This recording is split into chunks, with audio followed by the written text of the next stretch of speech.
देंगे आप बिहार के लोगों को? कोई संदेश नहीं देंगे, एक ही संदेश दे रहा है कि जो रास्ता जेपी ने बताया उसको पकड़िए, तभी आपके जीवन में उजाला आएगा। वरना जैसे इन नेताओं ने जेपी के घर में अंधकार कर रखा है, वैसे आपके बच्चों के जीवन में अंधकार कर रखा है। सुधार नहीं होगा जब तक जाति पाति, हिंदू मुस्लिम, मंदिर मस्जिद के नाम पर वोट लोग देते रहेंगे, 5 किलो अनाज के नाम पर वोट अपना बेचते रहेंगे, तब तक सुधार नहीं होगा। सुधार तब होगा जब लोग व्यवस्था परिवर्तन के लिए वोट दें, अपने बच्चों के भविष्य के लिए वोट दें, अपने बच्चों के पढ़ाई रोजगार के लिए वोट दें। यही बात कहने के लिए आए हैं, लेकिन बात कहना कल से शुरू करेंगे। आज सिर्फ इस धरती को नमन करने आए हैं। जेपी के इस धरती को अभी हमको आने का सौभाग्य कभी नहीं मिला था, तो मैंने सोचा मैं यहाँ आऊं, कम से कम एक रात बिताऊं यहाँ पर, इस धरती को प्रणाम करूंगा, इससे प्रेरणा लूंगा और कल से यहीं से जब यात्रा शुरू करेंगे तो गांव-गांव जाएंगे, लोगों को अपनी बात बताएंगे। पिछले कुछ लोग कह रहे हैं कि हाँ मंच बना हुआ है, मंच से भाषण क्यों नहीं कर रहे हैं। भाई मैं 2 वर्ष मैंने पदयात्रा की है, 5000 गांव में गए हैं और कहीं पर भी मैंने मंच नहीं लगाया है। मैं मंच से भाषण देना एक अलग बात है। यहाँ पर अपनी आत्म शुद्धि के लिए आए हैं, इस धरती से प्रेरणा लेने आए हैं, इसको प्रणाम करने आए हैं। यहाँ मंच पर खड़े होकर भाषण देने के लिए तो बड़े बड़े नेता आए हैं, और आप देख लीजिए इतने भाषण के बाद क्या स्थिति है।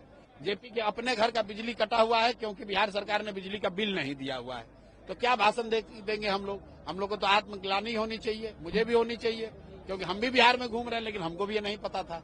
आज आए हैं तो पता चल रहा है, तो इसको स्वीकार करने में कोई नुकसान नहीं है कि भाई हमको भी पता नहीं था, आज आए हैं। और ये आत्मग्लानि का कारण है।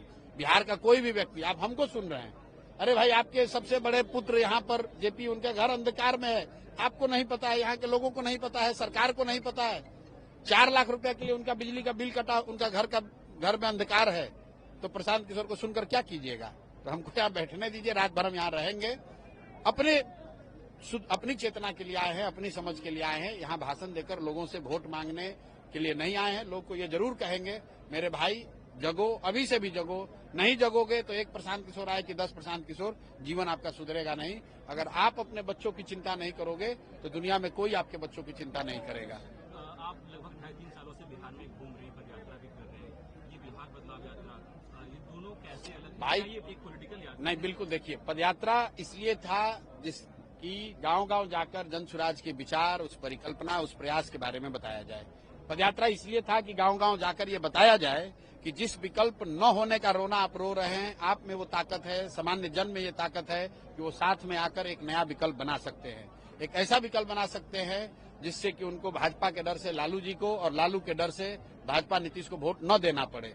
वो 2 साल हम लोगों ने प्रयास किया, लाखों लोगों को इकट्ठा किया, लोग मिलकर दल बना लिए, दल बन गया। पिछले 6 महीना से दल का संगठन भी बन गया, दल में बड़े बड़े नेता भी आ गए।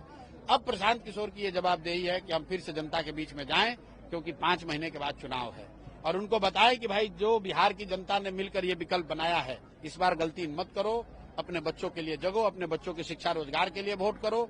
जिन दलों को पिछले 30-35 साल से आप मौका देते रहे हैं और जो इनसे ठगे जाते रहे हैं, फिर दोबारा उन्हीं को वोट देकर दाव मत लगाइए। अगर वो गलती करिएगा तो आने वाले 5 साल आपके बच्चों के लिए अच्छे नहीं होंगे, आपके लिए अच्छे नहीं होंगे। भ्रष्टाचार नहीं रुकेगा, बच्चों के लिए पढ़ाई रोजगार नहीं होगा।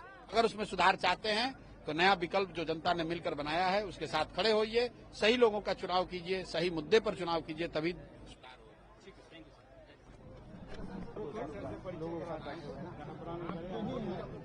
होगा।